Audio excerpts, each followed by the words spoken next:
crois que l'Éternel serait insensible à tes larmes? C'est vrai, Seigneur.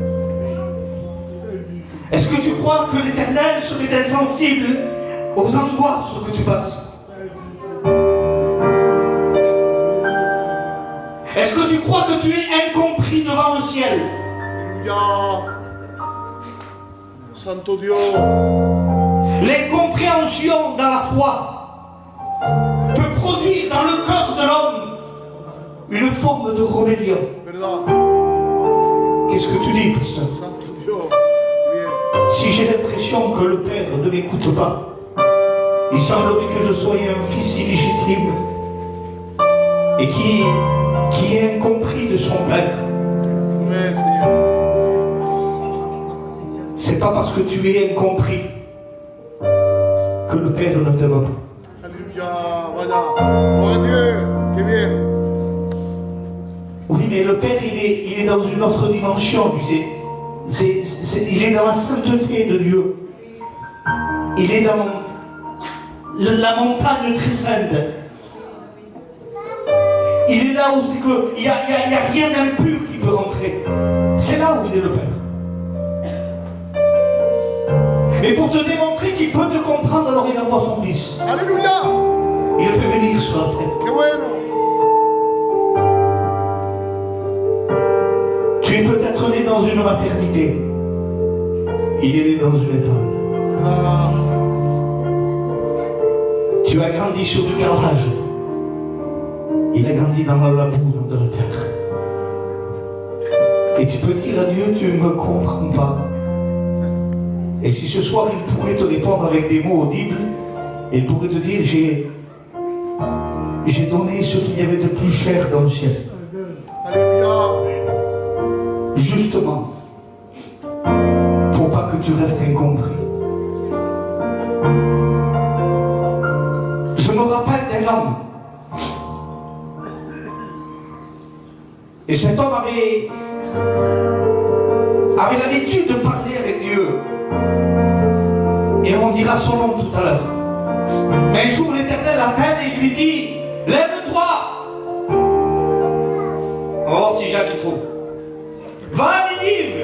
Alléluia. Comment il s'appelle? Jonas. Il dit que Jonas, il va se lever. La première chose, il obéit, il se lève. Et la deuxième, il nous dit qu'il ne part pas à Ninive. Il part à Tarsis, à l'opposé. Mais il paye le prix d'un bateau. Il paye le prix d'un transport. Et il s'est dit, peut-être que si je paye le prix du transport et j'irai à l'opposé de ce que Dieu voudrait que j'aille, je passerai incognito. Je bénis la grâce de Dieu. Alléluia. Je ressens une direction dans mon cœur. Amen. Je ressens vraiment une direction dans mon cœur. Alléluia. Et tu croyais, toi, dans ce monde, payer le prix d'un transport et passer incognito devant Dieu. Alléluia. Sache que la désobéissance Soit Dieu. va faire venir la tempête. Voilà. Pasteur, qu'est-ce que tu me dis? Car Dieu a tant aimé. Quoi? Qu'il a donné quoi? S'il a tant aimé et qu'il a donné, tu crois que tu vas passer incognito? Tu pourras aller te cacher au bout du lit, au fond d'un océan, là où c'est que personne ne te voit. Il viendra te chercher, même par le moyen d'une tempête. Tu sais où il est là? Jonas. Il est il est dans la cale du navire. Il n'est pas dans un bateau de croisière. Il n'est pas en train de faire du spa, non, non. Il est dans la cale du navire. Et pendant que le bateau est frappé de tempête, tout le monde se disait, mais c'est quoi? Il semblerait qu'on comprend que Dieu nous en veut. Et ils vont jeter à la mer certaines choses. Ils vont vouloir alléger le bateau.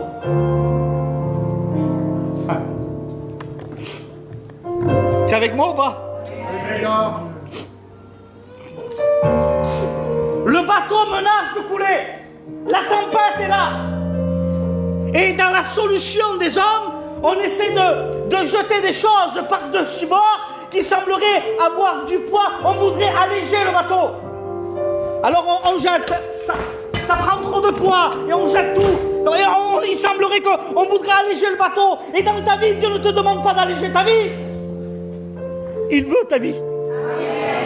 Il veut ta vie, il ne veut pas l'alléger. Alléluia. Alors je voudrais l'alléger, moi. Allez, je ferai un peu moins de bêtises. Seigneur, j'essaierai, je vais faire des efforts. C'est bien, c'est bien. Je remercie Dieu. Mais c'est pas ça l'évangile. L'évangile que l'on prêche, c'est pas une amélioration de vie. L'évangile que nous prêchons, c'est ce que le témoignage que vous venez d'entendre. J'étais au contact de l'évangile, j'étais dans la drogue, j'étais dans la misère, j'étais là où c'est que personne ne pouvait rien faire. Le soir même, délivré, caché, alcool, drogue, c'est ça. Des ténèbres à la lumière, de la mort à la vie.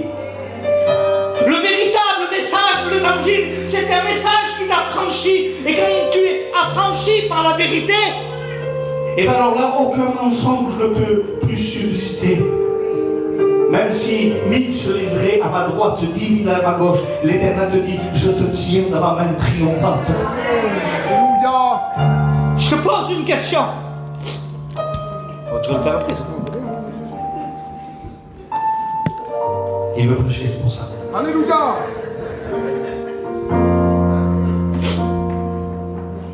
Jonas dans la cale du navire, personne ne l'a vu. Au milieu d'une tempête qui menace de faire couler le navire, qu'est-ce qu'il fait Jonas? J'ai pas entendu, qu'est-ce qu'il fait Jonas? Il dort. T'arrives à dormir pendant une tempête, Jonas? Je te pose la question pour ce soir. Jonas, c'est moi le pasteur romain, je te pose une question. Comment t'as fait pour dormir en plein milieu d'une tempête? Le problème est tellement fort, l'oppression est tellement forte qu'elle viendrait même à nous assouplir pour nous faire oublier le danger. Verdad, Seigneur. C'est vrai. Et ce soir, Jésus t'appelle. Alléluia.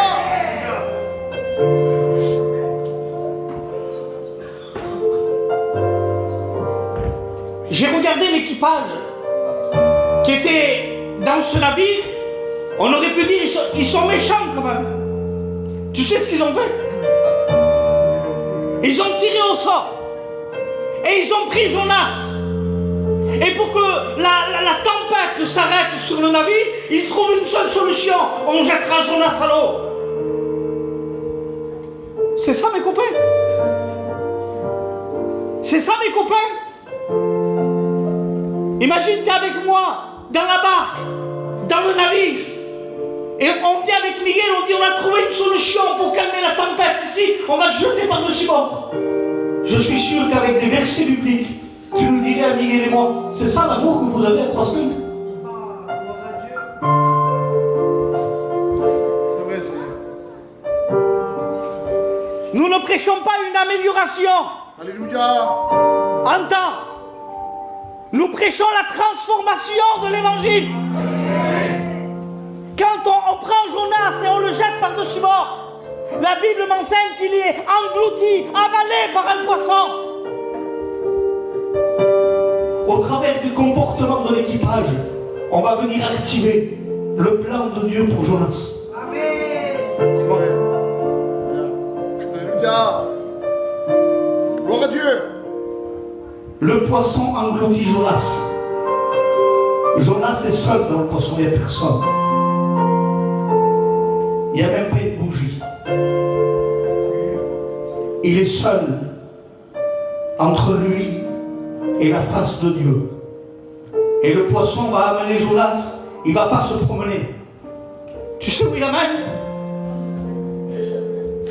La Bible m'enseigne que Jonas, à l'intérieur du poisson, il va aller jusqu'aux racines des montagnes.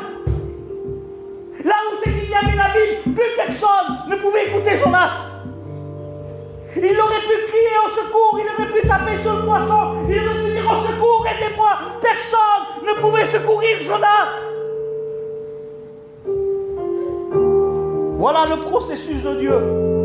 Il t'amène dans une solitude, là où tu es incompris de tous. Amen. Même ceux que les proches de toi, ils ne peuvent pas te tendre la main. Personne ne peut t'aider. C'est vrai, Seigneur.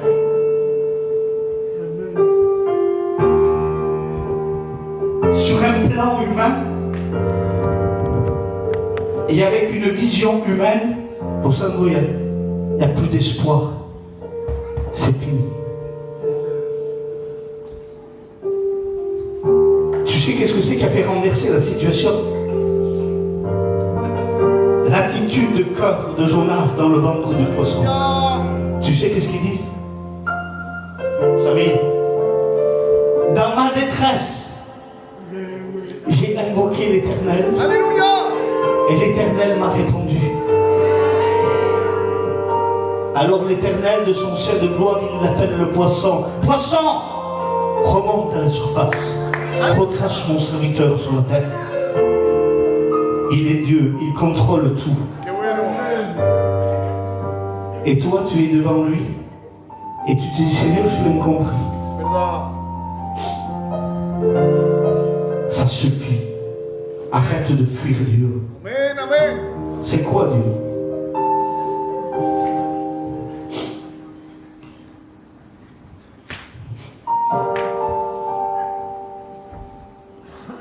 Dieu veut transformer ta vie. Il veut faire de toi une nouvelle créature. Il veut produire en toi ce que tu as échoué pendant tant d'années. Ce soir, il t'appelle avec ton cœur qui est blessé, qui est meurtri, qui est incompris. Et tu dis à Dieu toujours des prières, et le pourquoi, et des pourquoi, et toujours des pourquoi. L'Éternel ce soir t'appelle et il te dit ça. Fais-moi confiance. Il est temps pour toi d'avoir cette direction de prière, telle que Jonas, dans ma détresse. J'ai invoqué l'Éternel et il m'a répondu. Alléluia.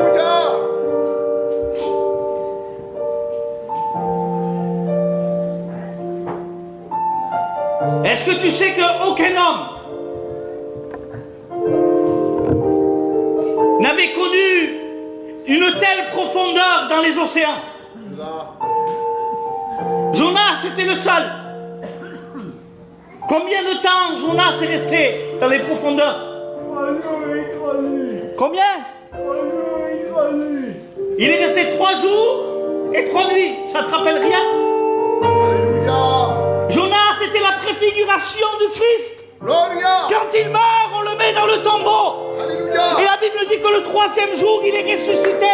Il va le chercher au milieu de l'abîme. Santo Dieu.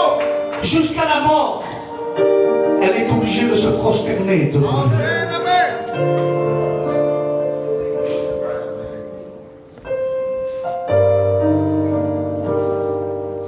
J'aimerais clôturer avec ça.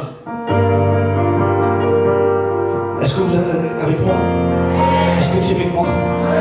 Qui c'est qui reçoit la parole ce soir? Lève ta main. Si tu reçois la parole de Dieu, lève ta main. Ce soir, je déclare qu'elle est en train de produire en toi de la foi, parce que tu es au contact de la parole, et elle va réveiller en toi ce caractère, mais ce caractère de Christ. Dieu veut révéler en toi ce caractère de Christ en toi. Jésus avait 12 ans. Et son père, plutôt celui qui l'a élevé, et sa mère Marie, vont descendre à Jérusalem pour le temps de la Pâque. Ils fêtaient la Pâque. Et là, c'était une tradition. Et tout le monde voulait fêter la Pâque. Alors, on descendait à Jérusalem, pris à aller fêter cette Pâque. C'était quoi la signification de la Pâque, mes frères? La sortie d'Égypte. C'était la libération du peuple hébreu en Égypte. Après 430 ans d'esclavage. Et là, on va voir que des centaines d'années plus tard, Jésus avait 12 ans, il descend de Nazareth jusqu'à Jérusalem. Avec ses parents, il avait 12 ans, c'est un petit enfant. Et on allait fêter la Pâque, on allait se commémorer la libération d'Égypte. Et pendant que les parents étaient là,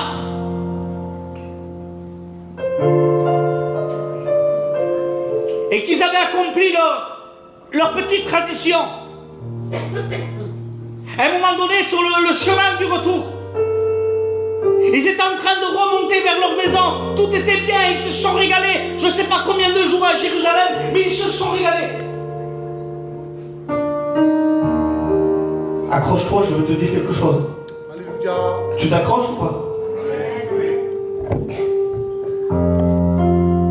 Quand Joseph et Marie remontent à Nazareth, ils regardent autour d'eux et il dit, il est où Jésus? Santo Dieu. Son fils. Il dit, je sais pas, il doit être dans les... avec ceux plus bas, les voyageurs à côté, peut-être il est rentré dans un char à côté. La Bible me dit que le père et la mère étaient en train de chercher Jésus. Ils étaient venus à Jérusalem pour accomplir une tradition. Et parce qu'ils étaient venus accomplir une tradition, ils avaient perdu le fils. Voilà. Seigneur. Tu me laisses maintenant te dire ce que je pense? Amen. Non, j'ai pas entendu beaucoup d'amen, Miguel. Alléluia. Miguel, t'es prêt à entendre quelque chose? Amen, amen. Mets-toi debout si t'es prêt. Alléluia. Gloire à Dieu. Mets-toi debout si t'es prêt à entendre quelque chose. Si, maestro. Santo Dieu.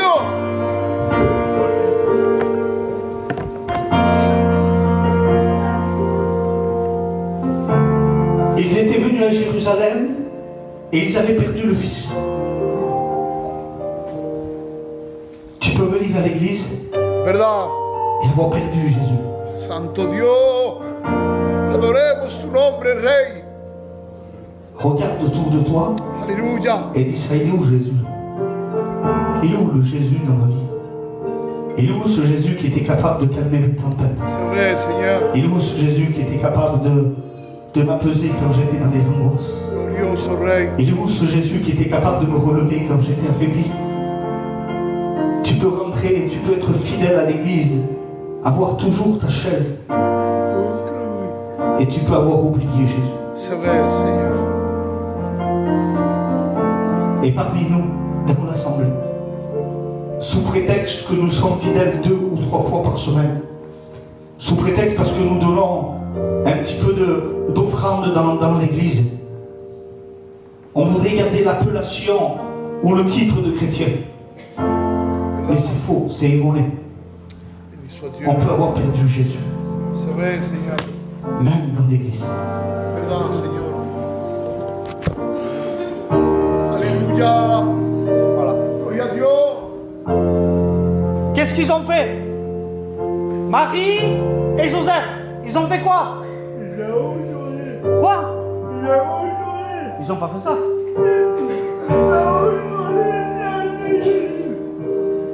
Les parents de Jésus ont fait demi-tour et ils sont retournés à Jérusalem pour aller chercher leur fils. Alléluia. Allez, fais demi-tour. Hein. Gloire à Dieu. Allez, retournez à Jérusalem. C'est quoi Jérusalem? Béni soit Dieu. La maison du pain. Aïe, Seigneur. Alléluia. Arrête de vivre dans ton échec en te persuadant dans ta tête que tu as Jésus, Jésus, Jésus. Non, non, tu peux avoir perdu Jésus Verdad, Seigneur. au milieu de l'assemblée. Écoute, ce soir, c'est un message de cœur. C'était dans mon cœur, c'était fort comme ça. Et je sais que beaucoup de personnes vont prendre position. C'est pas une honte, au contraire. Alléluia. Si la mère de Jésus l'a fait, C'est vrai, Seigneur. celle qui avait été élue parmi toutes les femmes, Verdad. elle avait pris position, elle a dit je retournerai à Jérusalem. Je dis un petit point. Tu sais pourquoi il s'était trompé?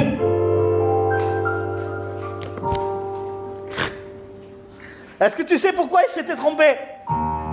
Parce qu'il s'était confié que le Fils était avec les autres. Tu peux avoir des frères autour de toi. Tu peux vivre une communion fraternelle en pensant que tu as Jésus parce que Jésus est là avec eux. Voilà. Et tu t'es trompé. Seigneur. Avoir Jésus,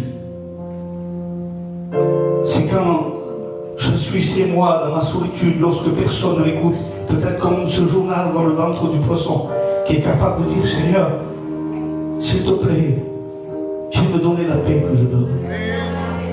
Viens fortifier ma foi, viens affermir mes pas. Il y a des comportements, c'est le berger qui parle. Hein. Écoutez, je suis pas un révélateur, moi. Et les frères me connaissent. C'est juste le berger qui parle de ce qu'il a vu. Le berger connaît ses brebis. Amen. Amen ou pas amen? Amen. Il y a des comportements dans l'Église qui sont descriptifs et qui démontrent qu'il y a des personnes qui ont perdu Jésus. Béni soit Dieu. Autrefois, je regardais des personnes, quand ils rentraient, ils commençaient déjà, pour nos sœurs, à se voiler et commençaient à prier. Aujourd'hui, ils rentrent, ils parlent, ils ne s'arrêtent plus de parler. C'est déjà un signe. Pour les frères. Les frères, on va aller visiter une église. Autrefois, quand j'avais Jésus, je désirais que ça. Aujourd'hui, il faudrait presque tirer les frères pour dire: allez, on va visiter une église. T'as perdu Jésus. T'as perdu ce feu qui est en toi. Ce soir, Jésus t'appelle. Fais demi-tour, reviens à Jérusalem. Viens chercher Jésus.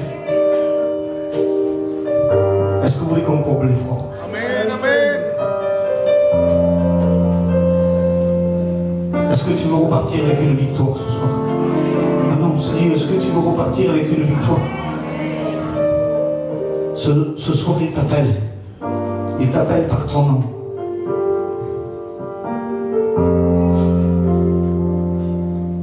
Il y a quelques mois en arrière, on a fait des services de baptême. Et il y a eu 14 baptêmes. Je parle pour les frères, les foyers, les sœurs qui se sont baptisés. Où est ce feu que tu avais pour Jésus lorsque tu as voulu t'engager avec lui? Gloire à Dieu. Ce soir, il t'appelle. Et s'il y aurait des personnes ce soir qui sont concernées par le message, quel qu'il soit, et que tu sens qu'il faut que tu fasses demi-tour, que tu ressens dans ton cœur qu'il faut que tu prennes des résolutions, des décisions qui vont t'amener non pas dans un confort, mais dans une victoire. L'évangile ne t'amènera jamais dans un confort. Parce que le trésor d'un homme, c'est quoi? Son activité. Le trésor d'un homme, c'est son activité. Et si tu restes sans activité, tu enterres ton trésor. Alors si tu ressens le besoin de faire demi-tour et de retourner à Jérusalem, alors avec sincérité de cœur, si ce n'est pas le cas, tu restes assis. Mais si tu es sincère avec Dieu et avec toi-même, eh tu vas te lever de ta place. Alléluia. Si tu veux faire demi-tour et retourner à Jérusalem, Dieu te voit. Dieu te voit. Dieu te voit. Personne ne regarde, mais si tu le sens dans ton cœur de te lever et faire demi-tour et revenir à Jérusalem, alors lève-toi de ta place. Alléluia. C'est un appel du Saint-Esprit qui te donne l'opportunité d'aller chercher le trésor que tu as enfoui. Alors dans le nom de Jésus, merci. Je ne tarderai pas dans l'appel. Mais ce soir, il t'appelle. Il t'appelle par ton nom. Et même si tu es incompris dans tes échecs, ce soir, il veut te faire comprendre la victoire de la croix sur ta vie. Amen. Alors, dans le nom de Jésus, ne résiste pas sur ta chaise. Lève-toi. Je ne vais pas t'appeler par ton nom. Le Saint-Esprit est en train de frapper à ton cœur. Et il te dit ça. Résiste plus. Gloria. Résiste plus. Santo Dieu. Résiste plus. Alors, dans le nom de Jésus. Amen. Dans le nom de Jésus. Dans le nom de Jésus. Dans le nom de Jésus. J'aimerais appeler mes frères qui sont encore en santé spirituelle à commencer à intercéder. Je ne vais pas finir la réunion sur un simple appel et rentre chez toi. Non, il veut renouveler ta vie. Alors dans le nom de Jésus, s'il y a des personnes qui voudraient faire demi-tour et retourner à Jérusalem, il est temps de faire ta part à toi. Dieu ne la fera jamais pour toi. Il est temps de te lever de là où tu es. Parce que moi je ne comprends pas. Mais lui, il sonde ton cœur. Il te connaît mieux que quiconque. Alors il t'appelle et te dit, maintenant lève-toi, prends position vis-à-vis de la croix. Je suis ton sauveur, celui qui peut changer toute ton éternité. Amen, amen. Si, Jésus. Et si tu vis la tempête de Jonas, Santo. si tu es dans la cale du navire, j'aimerais te dire qu'il est appelé le divin, il est appelé le Dieu tout-puissant, le prince de la paix, admirable, il est le conseiller. Et ce soir, son attribut, dans le nom suprême de Dieu, il t'appelle et te dit, je peux changer, transformer ta vie. Je ne veux pas une amélioration, je veux transformer ta vie. Si, maestro. Si tu es né, tu croyais que ta vie n'était qu'un échec, Santo j'aimerais Dios. te dire que ta destination actuelle n'est pas ta destination finale. Il veut te rendre vainqueur, plus que vainqueur, plus que vainqueur, plus que vainqueur, plus que vainqueur, plus que vainqueur. J'aimerais que tu répètes avec moi, je suis plus que vainqueur, je suis plus que vainqueur, je suis plus. Répète après moi, je suis plus que vainqueur, je suis plus que vainqueur. Alléluia. Par celui qui me fortifie. Amen, amen. Amen. Amen. Merci Seigneur. Tu vois ces personnes qui se sont levées, Si, Padre. qui se sont identifiées à ta parole. Seigneur, une décision de cœur Amen. peut renverser des situations. Amen. Amen.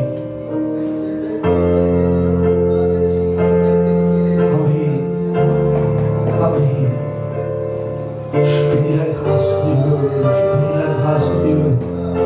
Amen. Maintenant, commence à lever ta voix, s'il te plaît. Alléluia. Lève ta voix, mon frère. Au nom de Jésus. Au nom de Jésus. Poli, mon frère, élève ta voix, s'il te plaît. Adore Dieu. J'appellerai les anciennes qui peuvent s'élever leur voix ce soir. Ma compagne, Antonia, élève ta voix. Maria, élève ta voix. Commence à adorer Dieu. Ce soir, il renverse les ténèbres. El verbo se hizo carne, habitó en su persona. Léna, élève ta voix. Alléluia. Añadió a su persona una naturaleza Santo Dios. totalmente Baila, élève ta voix. humana, Sí, maestro. asumiendo eternamente Ama de tu gloria, Rey. esa la humanidad. Él es totalmente hombre En este lugar, Dios de y vida. totalmente Dios. Benita, élève ta voix. Asumiendo toda vida, ha curado mis heridas. Marie-Jeanne, élève ta voix. Samuel aussi, élève ta voix.